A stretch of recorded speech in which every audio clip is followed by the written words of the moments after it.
Il y a 2822 enfants à la rue en France, dont 700 ont moins de 3 ans. Un record. Cet été, il y a eu des fermetures de places d'hébergement d'urgence par l'État, par souci d'économie, et le nombre de places devrait encore baisser. Face à cette crise, des enseignants se sont mis à héberger leurs propres élèves dans les écoles et à leur domicile. À Tours, ils ont créé le collectif Pas d'enfants à la rue.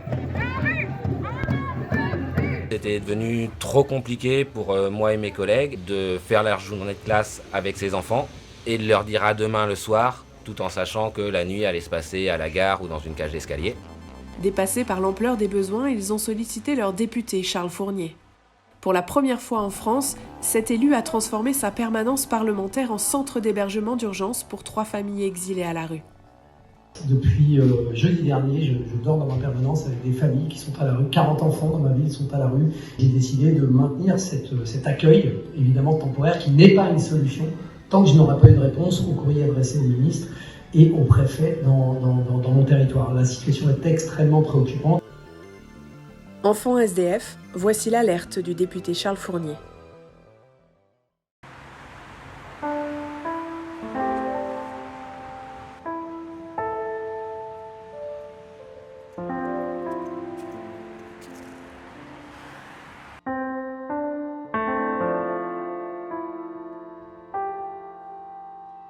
Cinq adultes et 5 enfants dorment dans ces bureaux depuis le 9 novembre.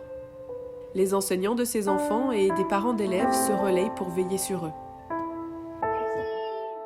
Ce soir, la santé d'un petit garçon inquiète son institutrice.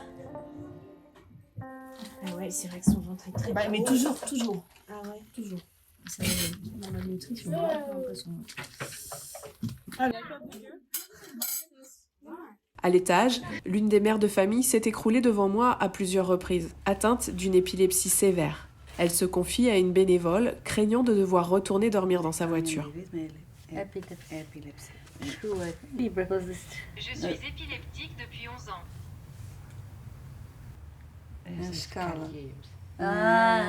Oui. Non, stress. Cette lettre, ça c'est tch.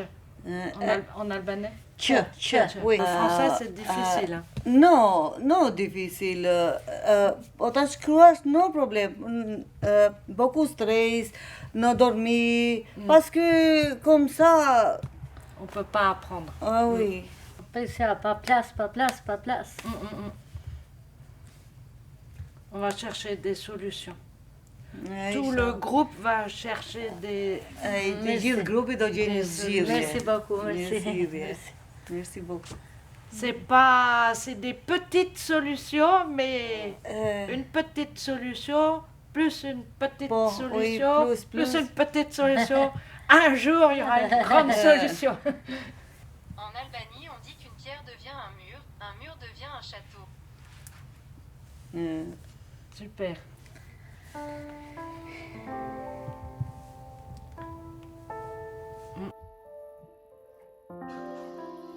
Chaque soir, 200 000 places d'hébergement d'urgence sont mises à disposition en France. Mais lors des appels au 115, beaucoup n'obtiennent pas de réponse. Le poids de cette indifférence des autorités pèse si lourd sur ces familles qui demandent l'asile.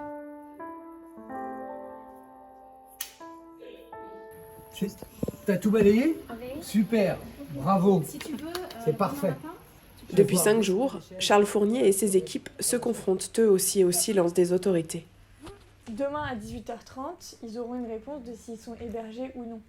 C'est ça, c'est demain 18h. T'appelles à 10h, 14h, 18h pour avoir une place au 115. Le communiqué que t'as envoyé là, tu l'as envoyé qu'à la presse locale ou nationale ? Les deux ? Ouais, c'est quand même le relais, il est quand même pas extraordinaire. Non. C'est chaud hein, quand même. Et moi je trouve assez fou que le préfet ne l'ait toujours pas appelé quoi. Là on va poster le tweet qui interpelle le ministre du Logement et on a mis en copie le préfet. Et donc là on lui demande d'agir rapidement. Après 3 nuits d'accueil des familles dans ma permanence parlementaire, j'interpelle le ministre Vergriete pour que des mesures immédiates et pérennes soient prises. Aucun enfant ne devrait dormir dehors. La banalisation de ces situations devient un déshonneur pour notre pays. D'ailleurs, déshonneur, ça évoque un truc bizarre. Enfin, pour moi, c'est plus une perte de dignité. Pour moi, ça renvoie si tu vois, au pays, quoi. Tu vois, c'est à son honneur d'organiser la solidarité et c'est à son déshonneur de ne plus le faire. On en vient à douter des mots. Ouais, c'est ça. On cherche les bons mots. On cherche aussi les bons mots pour aller attraper celles et ceux qui doivent prendre des décisions là-dessus. Il y a ça aussi. Hein. C'est quand même silence radio, quoi. C'est-à-dire ? Aucune réaction au fait que j'ai organisé ma permanence, j'ai transformé ma permanence en centre d'hébergement d'urgence. Je veux dire, c'est quand même pas rien, quoi. Et je ne mets pas ni le préfet, ni aucun service de l'État, ni même des associations instituées ne m'ont appelé pour dire mais que se passe-t-il ? Voilà, il y a près de 3000 enfants au moment où on se parle dans la rue. Et ça, voilà, je pense qu'il faut... C'est ma collègue Marie-Charlotte Garin de Lyon qui disait ça, mais il faut entrer en guerre avec l'indifférence. Voilà, et d'une certaine manière, c'est ce qu'on est un peu en train de faire là, c'est de faire en sorte de sortir de cette indifférence. Moi, j'en arrive à imaginer d'autres actions pour interpeller et l'opinion publique et les pouvoirs publics. Voilà, donc cette action-là, elle a cette vocation-là. Elle est à la fois, je le dis parce que c'est ce que le collectif voulait aussi, le collectif Pas d'enfants à la rue, elle est une réponse à des situations d'urgence, parce que mine de rien, les 3 familles qui sont là depuis 4 jours, elles sont au chaud. Elles n'ont pas arrêté de nous dire il fait chaud ici. Voilà, mais ce ne sont pas des solutions. Et donc la vocation de ça, c'est aussi d'interpeller, de communiquer, pour dire ce n'est pas acceptable, ce n'est pas possible, il faut des réponses. En fait, là, on en est au stade de tout se décide entre maintenant et ce soir avec le collectif sur ce qu'on fait, quoi. Charles m'a dit, moi, j'ai une forme d'engagement envers les familles qui sont ici. Oui, c'est sûr. Et du coup, si on retourne sur une semaine, il faut voir comment est-ce qu'on fonctionne. Enfin, gérer les gamins, la maman qui fait des crises d'épilepsie, tout ça, enfin, moi je veux bien et ça me dérange pas de le gérer. Mais en fait, gérer ça, plus gérer le boulot habituel, je trouve que c'est compliqué à gérer parce qu'on se retrouve dans la situation aujourd'hui où on a ce rôle de merde parce qu'il n'y a pas assez de place, parce qu'il n'y a pas de quoi qu'il en coûte social, on peut l'appeler comme on veut. C'est à nous qu'il incombe de dire si on met des gens à la rue ou non. Si on décide qu'on fait une espèce de grève ou en tout cas d'action qui se maintient sur le long terme, etc., en fait, il faut que les familles elles restent ici, ou du moins qu'il y ait des familles, tant qu'on n'a pas obtenu une victoire. Mais il faut se dire ce que c'est notre victoire, parce qu'en fait, ça ne va pas durer tout le long du mandat, sachant qu'on n'obtiendra sûrement pas les 1000 combien de places qui manquent à Tours. Donc en fait, c'est quoi notre victoire et à quel moment ça s'arrête ? Hier, du coup, j'ai fait la permanence ce matin et tout, mais c'est vrai qu'hier, il y a eu 2-3 situations entre la dame qui tombe, quand celle qui a les 2 petits, là, c'est... Enfin, elle va vraiment pas bien, la maman. Et c'est sûr. Ils ont besoin d'assistance, ces gens. Ils ont besoin d'accompagnement médical, le plus souvent, quand même. Hein. Enfin, franchement, c'est entre cette dame épileptique et cette maman complètement en état de dépression. Moi, j'arrive pas à trancher là immédiatement. On a vraiment besoin de faire marcher l'intelligence collective. On va voir avec le collectif aussi ce soir ce qu'ils en disent, quoi. Hein, voilà.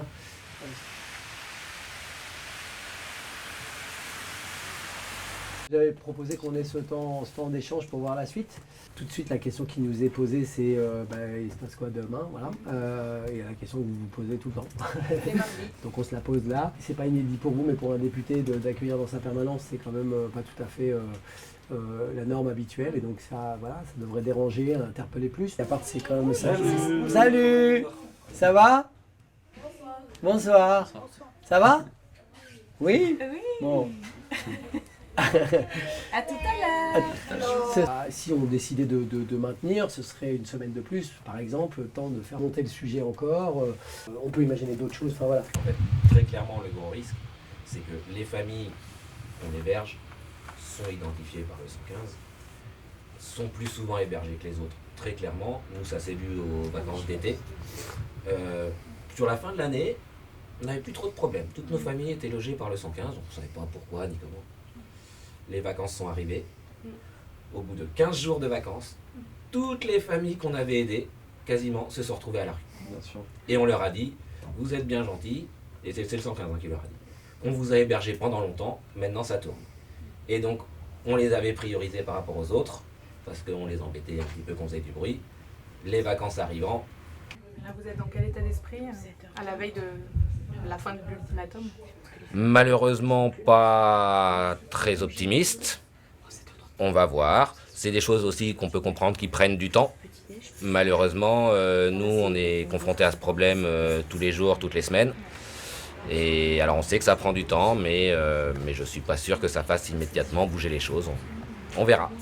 Quel regard vous portez sur le fait que vous, enseignants, vous ayez à vous mobiliser pour vos élèves à la rue? Alors, malheureusement, ce n'est pas du tout notre travail. Nous, on est là effectivement pour enseigner. Mais humainement, c'était devenu trop compliqué pour moi et mes collègues de faire leur journée de classe avec ces enfants et de leur dire à demain le soir, tout en sachant que la nuit allait se passer à la gare ou dans une cage d'escalier. Le côté citoyen a pris le relais pour les nuits.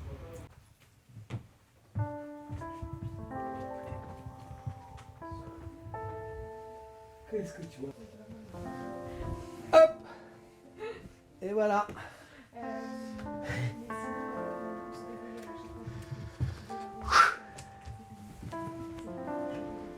On est prêt pour ça.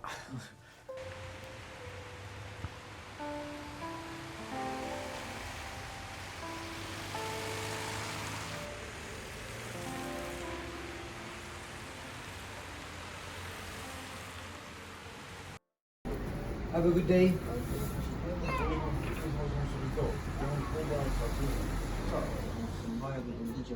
Ah là là. Cigarette? Faut arrêter de fumer. J'ai arrêté moi.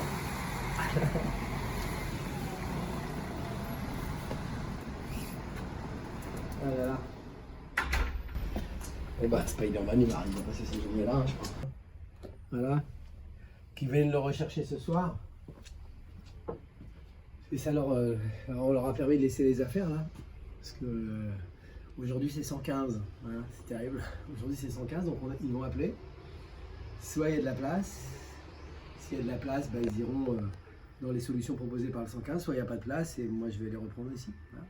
C'est ça la décision? Ouais.